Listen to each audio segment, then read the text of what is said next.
মিথুন রাশি জাতক জাতিকাদের সকলকে স্বাগত। এই বছর শনি, বৃহস্পতি, রাহু, কেতু 4 গ্রহের যে রাশি পরিবর্তন হবে, রাশি পরিবর্তনের ফলে পারিবারিক জীবন আপনাদের কেমন কাটবে, গৃহ, ভূমি, বাহন, সুখ কেমন আপনারা পেতে পারেন বা পাবেন এই বছর। পারিবারিক জীবন সুখ ও আনন্দের সঙ্গে আপনাদের যাওয়ার সঙ্গে, নিকটতম লোক, নিকটতম আত্মীয়দের সঙ্গে সুসম্পর্ক আপনাদের থাকার সংকেত ও আনন্দ উল্লাসের সঙ্গেই আপনাদের যাওয়ার সংকেত এই নতুন বছর 2025-এ।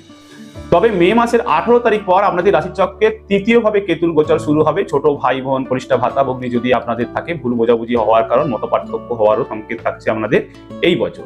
মে মাসের মাঝামাঝি পর্যন্ত দেবগুরু বৃহস্পতির পঞ্চম দৃষ্টি আপনাদের রাশিচক্রের চতুর্থ ও সুখভাবে থাকবে। হঠাৎ কোনো মাঙ্গলিক অনুষ্ঠান আপনাদের সম্পূর্ণ হওয়ার সংকেত ও আপনাদের গৃহে ও আপনাদের গৃহ মধ্যে যদি কোনো বিবাহযোগ্য জাতক জাতিকা ছেলে বা মেয়ে থাকে, বিবাহ পবিত্র বন্ধনে আবদ্ধ হওয়ার সম্ভাবনা মে মাসের মাঝামাঝি পর্যন্ত।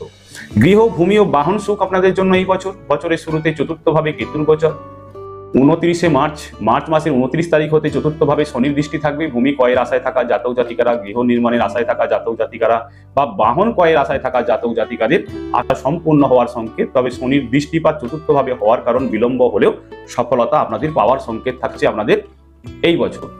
মে মাসের মাঝামাঝি পর্যন্ত 14 তারিখ পর্যন্ত দেবগুরু বৃহস্পতির দৃষ্টি থাকবে চতুর্থভাবে। আপনাদের কর্ম বলে বাধা কাটিয়েও আপনারা সফলতা আপনাদের পাওয়ার সংকেত এই বছর। দীর্ঘদিন ধরে পুরানো বাড়ি রিপেয়ারের অপেক্ষায় আছেন, প্রচেষ্টায় আছেন, সফল হচ্ছেন না, এই বছর সফলতা পাওয়ার সংকেত। চতুর্থভাবে শনির দৃষ্টি মার্চ মাসের 29 তারিখের পর আপনাদের সফলতা বয়ে আনার সম্ভাবনা এই বছর।